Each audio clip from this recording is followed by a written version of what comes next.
બનાસકાંઠાના ઓગળ તાલુકાના વેપારી મથક થરા વાળીનાથ મંદિર ખાતે શ્રી સરદાર પટેલની 150મી જયંતિ નિમિત્તે દેવ દરબાર જાગીર મઠ સુધી પદયાત્રા કરી। સરદાર પટેલની 150મી જન્મ જયંતિ નિમિત્તે યુનિટી માર્ચ યોજાઈ હતી, જેમાં સૌપ્રથમ શ્રી વાળીનાથ મંદિર ખાતે દીપ પ્રાગટ્ય કરી કાર્યક્રમને ખુલ્લો મૂકવામાં આવ્યો હતો,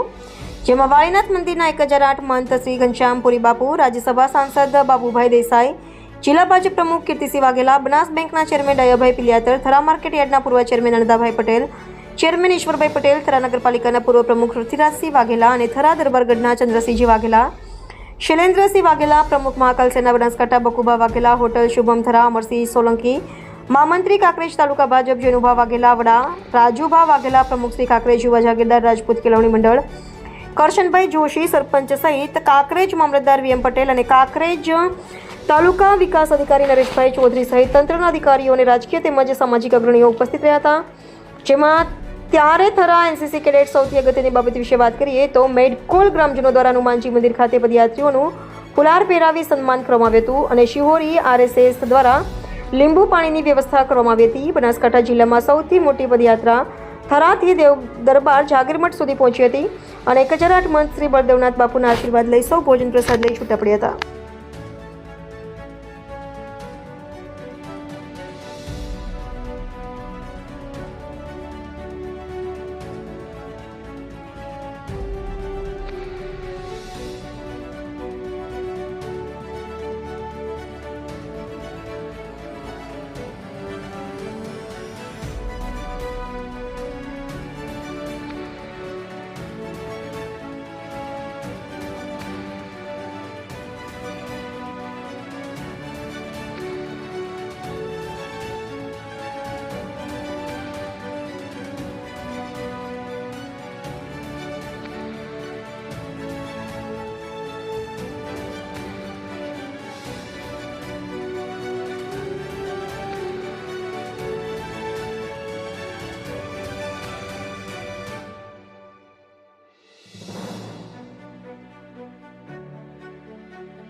ચિંતા કરી છે અને ખેડૂતોને પણ ચિંતા કરી છે અને આપણી ડબલ એન્જિનની સરકાર હમણાં જ દાસનભાઈએ કહ્યું એમ આ માવઠાની અંદર જે ખેડૂતોને પારવાર નુકસાન થયું છે એના માટે પણ 10,000 કરોડના પેકેજ જાહેર કર્યા છે। એટલે આપણે આ ડબલ એન્જિનની સરકાર અને જે દેશનો યશસ્વી વડાપ્રધાન જ્યારે દેશ માટે, દેશની જનતા માટે જ્યારે ગમે તે રીતે ગમે તે પરિસ્થિતિની અંદર કે અમારા દેશની જનતાનું કેમ ભલું થાય એવું જ્યારે ઈચ્છતા હોય કે આપણે બધાને સૌની જવાબદારી છે કે આપણા આવનારા સમયની અંદર આપણે પણ ભારતીય જનતા પાર્ટીના સૈનિક બની અને આપણે ભારતીય જનતા પાર્ટીના નજીકના સમયની અંદર તાલુકા પંચાયત, જિલ્લા પંચાયતની ચૂંટણી પણ આવવાની છે, એની અંદર પણ આપણા યશસ્વી વડાપ્રધાનથી અહીંથી આપણે તાલુકા પંચાયત, જિલ્લા પંચાયતના ડેલિગેટો મૂકી અને એ જ મત દ્વારા આપણા યશસ્વી વડાપ્રધાનનું સન્માન કરીએ અને સરદાર પટેલ જયંતિની જો સાચી જન્મ જયંતિ આપણે ઉજવતા હોઈએ તો આપણા આત્મનિર્ભર ગુજરાતની અંદર સરદાર પટેલની 150મી જન્મજયંતિની જે ઉજવણી કરવામાં આવી રહી છે તેમાં કાંકરેજ તાલુકો જે એવો છે જે અહીંયાથી 11 કિલોમીટર લાંબી પદયાત્રા કરવામાં આવી રહી, શું કહેશું?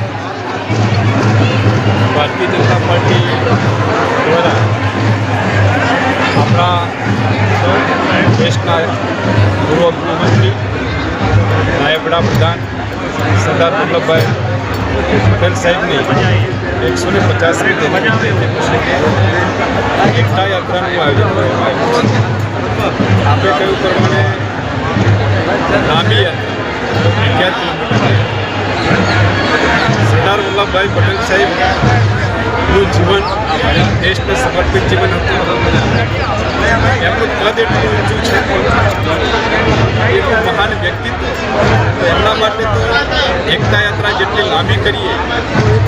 એટલું ખૂબ સારું કહેવાય. અહીં તાલુકામાં તો 11 કિલોમીટરની યાત્રા છે,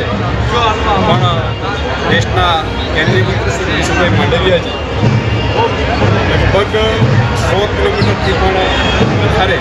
સરદાર સાહેબની જન્મભૂમિ કરમસદથી લઈ કેવડિયા કોલોની, જ્યાં સરદાર વલ્લભભાઈ પટેલ સાહેબ વિશ્વની સૌથી ઊંચી પ્રતિમા દેશના પ્રધાનમંત્રી આદરણીય મોદી સાહેબ સ્થાપિત કરી છે, એટલા સુધી આ યાત્રા યોજાશે. આ યાત્રાના માધ્યમથી દેશને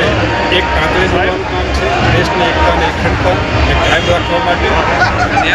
મોદી સાહેબના સંકલ્પનું ભારત, એક ભારતને શ્રેષ્ઠ ભારતના નિર્માણ માટેની આ યાત્રા છે. સરદાર પટેલ સાહેબ 150મી જન્મજયંતિ છે.